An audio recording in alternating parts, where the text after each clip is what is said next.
Welcome to A Well Cared For Human, the podcast that tries to convince you that you are 100% normal and an even better than okay example of the human species, despite the fact that sometimes we feel like the craziest, most incapable, or worthless creatures on the face of this planet. I'm Kory, an author, a creative, and the host of the show. Whatever you're bringing to the table today, I hope this episode proves to be a dose of inspiration for you on your quest to become a well-cared-for human. You can find the episode show notes, your free wellness blueprint, and more at awellcaredforhuman.com. And as always, thank you for listening. Hello humans, it's your host Kory, and today we're going to look at ways to reclaim our bodies, and why it might be so necessary that we make an active effort to reclaim our bodies. I'll take you through a brief look at my own efforts to reclaim my body, and start you off with why it was necessary for me to reclaim my body in the first place. My dislike of my body existed from a very early age. Mostly it stemmed from the way that my father would talk about my body. He was very critical about what I looked like, how I talked. He often made comments about my skin. I remember when I was a teenager and I was getting breakouts on my back, he would tell me that that was my fault, that I was not using enough soap or using a wash rag properly, rather than assuming, which it was, something hormonal or something typical of a teenage experience of acne. He would talk about how my teeth were not wide enough, how they were crooked. He would also make comments about my weight, or about the fact that I was bow-legged or walked with a pigeon toe. And if you don't know what this looks like, if you're having a hard time picturing it, basically when I was younger, I kind of had my toes pointing inward, so my left and right foot pointed toward each other. And so when I would step, there was like a little bit of a derpiness to my walk. I don't even know how to describe it. I actively work to straighten my feet now, but I still feel like I kind of jumble along as a form. I definitely don't have one of those sexy sashaying walks that I see some women pulling off, and some men, frankly. I don't have that. I just pladunk my way through life. And that's largely connected to this earlier experience of being bow-legged, of being pigeon-toed. So he would always be like, straighten your legs. Why do you walk like that? Put one foot in front of the other. He had a lot of comments about that. Because he was so critical and so negative about my appearance, it really compounded my difficult relationship with my body. I just felt like I wasn't pretty at all, that there was a lot of things wrong with me. This was not just something that my father did. I also remember my grandmother using it as a way to manipulate me. So for example, I believe one time she had said something very hurtful to me or something very negative, and I responded by defending myself. And I don't even remember what the exact words were, but just let's pretend that she said, "You're fat," and I said, "No, I'm not, I'm perfect," or whatever, or "No, I'm not, that's a terrible thing to say," or I'm not even sure how I framed it, but my response would have been some kind of self-defense, and her reaction was, "Don't be ugly," and that's a very Southern thing to say.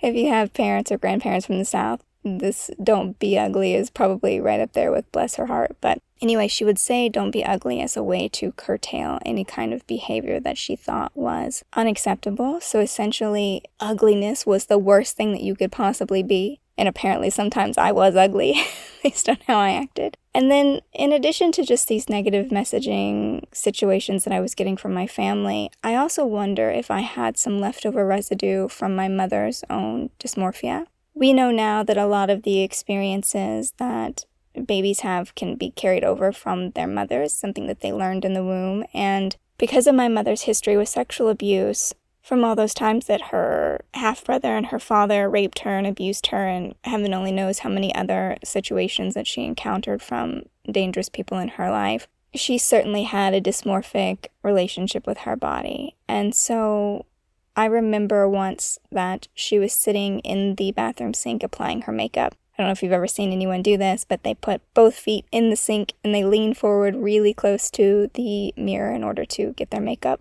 on the way they want to. And so she really liked to do this, and I remember watching her And there was one time when her weight was so thin, so she was clearly anorexic at the time. She was starving herself, and she was so small that she looked like a skeleton in the sink. Like I could see all of her elbow joints and shoulder joints, and her little ribs were sticking out, and she was just very, very small. She's probably, I don't know, maybe 80 pounds at the time, and she's about 5'4", so she was pretty light, and it was painful to look at her like that. And so I know that she also struggled with this, and it makes me wonder how much I might have absorbed through osmosis or just even patterning or mirroring her, how much of that I might have acclimated into my own psychology. And of course, we get a lot of cultural messaging around our bodies, that our bodies are something that other people are meant to enjoy. We have to look a certain way so that other people enjoy looking at us. Our hair, our skin, our features, all of it has to be palatable, and it needs to not occupy or occupy space in a certain way. The focus is definitely on how others perceive us rather than how we perceive ourselves.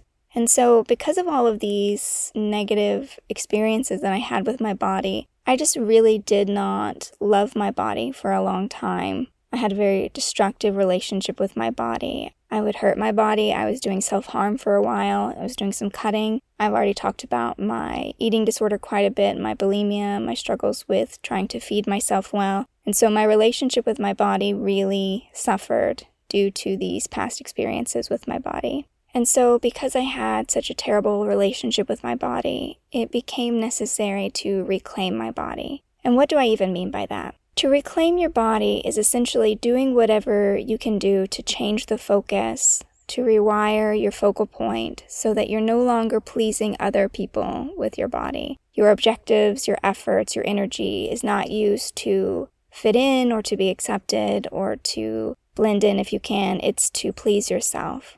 And it will be more or less difficult depending on what kind of body you're working with. This world is not very friendly to larger bodies, to darker bodies, to differently abled bodies, however you want to frame that. And so the resistance that you might encounter while you're trying to reclaim your body will vary based on personal experience. But just in case you're thinking it, no, it is not selfish to want to reclaim your body or to turn your focus toward yourself, pleasing yourself, making yourself happy. Because in case no one told you, please let me be the first. Your body is meant for you to enjoy. It's not meant to make other people happy. If you make other people happy with your body, great. But first and foremost, it is yours. It was made for you.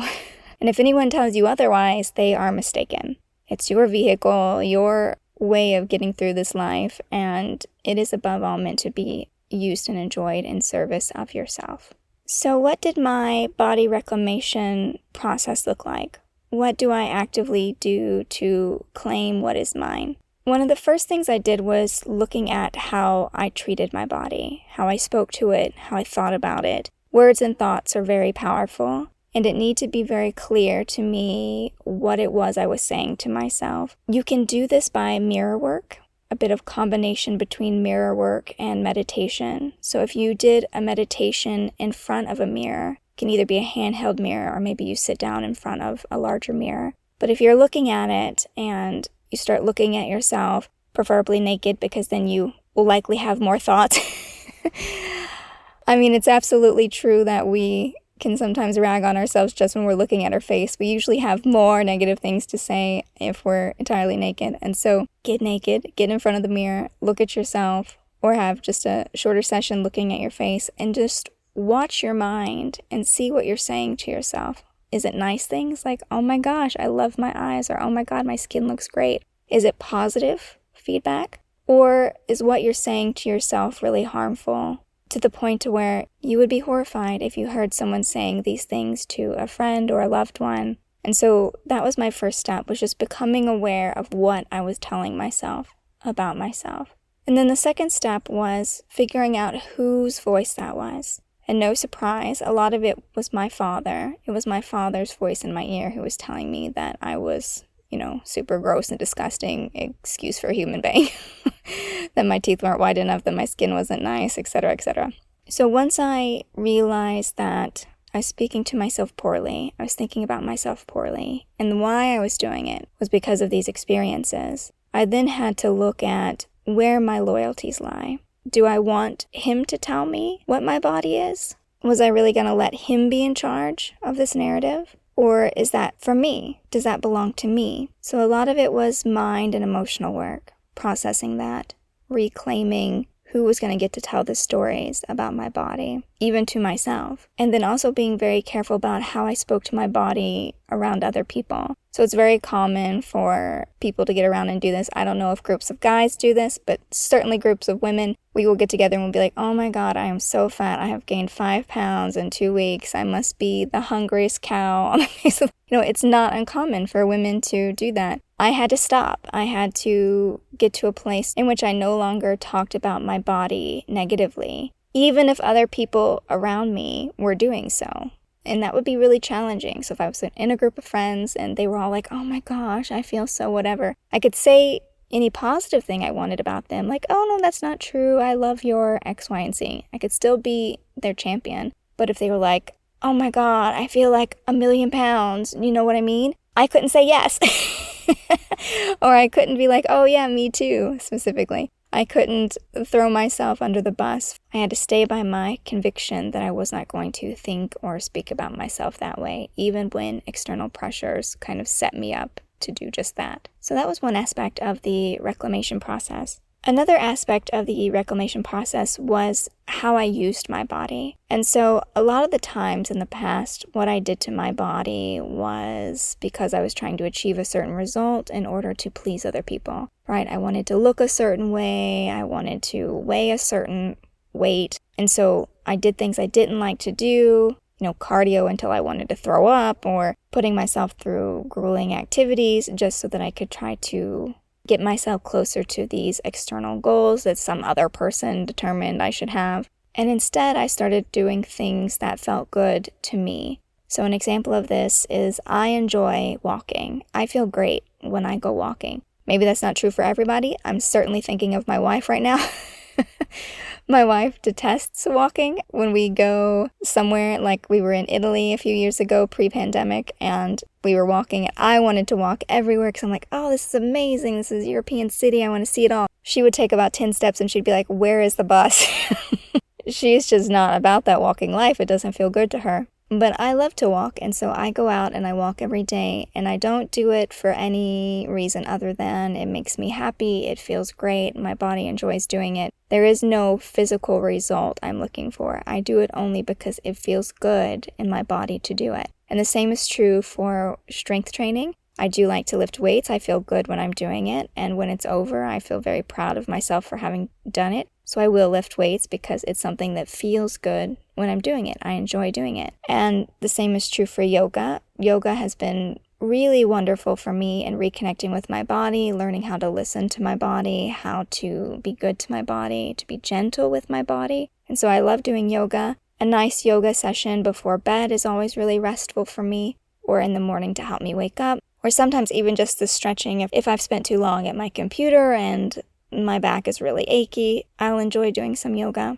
But basically doing things not because I want a certain result that will make me more palatable for other people, but doing it because it feels good to do it, because my body enjoys doing it. And sort of concurrently was this idea of learning how to listen to my body. Listen to what my body was trying to tell me. When my body was telling me it wanted to rest, or when my body was telling me it wanted to move, it took some time for me to figure out how to hear the feedback I was getting from my body. And so 2 of the primary tools I used to learn how to listen to my body was yoga, which I already mentioned. I love yoga because it has this meditative quality. So like sitting in front of the mirror, you have to listen to what's going on in your head when you're doing it. You have to listen to what's going on in your body. You put yourself in these certain shapes and you're like, wow, it feels really tight on this side. My body's telling me I need to do a little bit more work to release that tension from that side of my body. Or to do a body scan in which I focus on each part of my body in turn. So I start down at my toes and then I move up over my feet, my ankles, my calves, my knees, my thighs, my hip bones, my pelvis, my stomach, my ribs, all the way up through my head, in which I'm checking each part of my body to see how it feels, to see if it feels like it has excess energy. Does it need to be moved or shook out? Does it feel like it's low energy? Does it need to have a little warm up of some kind? Or is it exhausted? Am I overusing that? Does it need some tension relief? This awareness can really only happen if we pay attention to our bodies. And so I started to take my body's concern seriously, and I started to prioritize its needs. If I got sick, I did not force myself to work, to power through. If my body needed to rest, I was not like, no, really, we have to go run 6 miles right now. Not doing things for other people when I needed rest was essential to reclaiming my body, to realizing that first and foremost, it was my job to listen to it, to take care of it, to have this good relationship with it, that my body didn't need to do anything for anybody else but for me. I also had to make an effort to set firm boundaries around the ways I would and would not let other people talk about my body. So, as with my toxic past, especially with family members, they're very quick to criticize or they have thoughts on your body. And this is not just me. Most people have someone in their family that have some kind of, quote, helpful comments about their body. I just had to get to a point to where I said, my body is not a topic of discussion. Like, there will be no feedback from anybody about my body. We will not be talking about my body. We are not going to accept feedback and comments on my body. And I still run into that sometimes. If it came up randomly, if somebody was like, oh God, you're gaining weight, I'd be like, my weight is not a topic of discussion. And I would just say it quite plainly like that. And maybe they'd be like, oh God, or I'm sorry, or God, why not? And I'd be like, it's just not. And I would stay firm on that. And if they just insisted or they were just going to run their mouth, I guess I would have no choice but to walk away and just not have that conversation at all. Because I don't accept those sorts of comments about my body anymore. And probably the culminating act of reclaiming my body was getting my nose pierced. And I know this is going to sound strange to you, but let me take you through this. So because my father was so negative about my body, because he would be so punishing in his comments and his feedback, and I just knew if I ever got my nose pierced, he would just absolutely go off on me. I would be the trashiest, ugliest, most hideous creature on the face of the planet if I ever got my nose pierced. It didn't matter that I thought women with nose piercings were really beautiful. And I'm like, oh, they're so beautiful. So I would see them when I was a teenager, probably 15, 16. I'd be like, oh my gosh, she's so beautiful. I wish I could pierce my nose. So if you're looking at a picture or a woman in a movie or something and you see her nose pierced and she's the most beautiful creature in the world and you're like, oh, I would just really love to get that, but I know my dad would just be so mean to me about it. That was my reality. When I finally decided to do it, I had already stopped talking to him. He was no longer a part of my life at this point. And I'm in my 30s, so at this point it feels like kind of silly to get, it's like, I'm going to pierce my nose when I'm in my 30s. And I'm like, no, you know what? Because I've always wanted this and I didn't do it when I was younger because of him, but he's not here anymore. So I went and I got my nose pierced and my friend Victoria went with me, and the girl with the needle was very nice and I was a little worried, but then she did it and I was like, oh my God, this was so much easier than getting my ear cartilage pierced, because once upon a time I had pierced the cartilage in my upper ear. I don't know if you've ever pierced the cartilage in your ear, but it does not heal well if you have long hair like me and you get punched in the ear all the time, because I was training in the dojo at the time, and so it was a terrible experience. And I quickly took my cartilage piercing out, but the nose piercing was so much easier. It did not hurt at all and it healed pretty quickly. Probably because I was no longer getting punched in the nose every other day. And so anyway, I got the nose piercing and I just loved it so much. I looked at it and I was like, I am so pretty. But there are still people to this day, especially because now I have a more visible face. I'm on the internet all the time. I send out these newsletters. I have my pictures. So every once in a while, I'll get someone who is brazen enough to say, I love your books. I love your writing. I just wish you didn't have a nose ring. And I'd be like, well, good, it's not for you. I think the last thing I said to someone was, good news, you don't have to look at my face while you're reading my books. Because that nose ring is a perfect example of doing something for yourself. Like, that nose ring is not to please anybody else in the world. I did not get that to make anyone else think I am pretty or lovely. I got that for myself. It makes me happy when I see it in the mirror. And I'm not saying you need to run out and get a tattoo or a piercing. I'm just saying that you might need to do something for yourself that is a clear act of reclamation. Like, I am doing this for me and only for me, and other people may or may not like it, but it doesn't matter because it's not for them. It is for me, which is exactly what my nose piercing was for me. And another thing to note is that all of this applies even if you have a challenging body. So if you're dealing with a disability or a chronic illness, anything that makes it hard to love your body, I acknowledge that it's going to be harder to accept your body as it is, to believe that your body is meant to be used for your own pleasure, for yours and yours alone. I can't even begin to know what those experiences might be like. I mean, I've had injuries and low back pain, but we both know that is not the same thing. That is not even remotely close as someone who's living with a chronic illness or disability. And so if you're dealing with challenging circumstances, I still encourage you to find a way to reclaim your body, to make it yours again. And you might even have to do some brainstorming, given whatever your specific situation is, to figure out what you're going to do that's going to signal to yourself, like my nose ring, that this is for me. I did this because I love this. This makes me happy. Whenever I do this or see this, I know that first and foremost that my body belongs to me, because you do deserve to have a body that is solely yours, and you deserve to have a good relationship with that body. That is, above all, what I desperately want for you. So, okay, dear human, that's all I have for you today. As always, it is my sincerest wish that you found this episode helpful. I would also like to remind you that I've opened up the show to questions, so if you have a specific question or situation that you want me to offer my thoughts on or experience on, you can email me at the address in the show notes of this episode. But otherwise, I will be back next week with another episode of A Well Cared For Human, and until then, please take good care of you.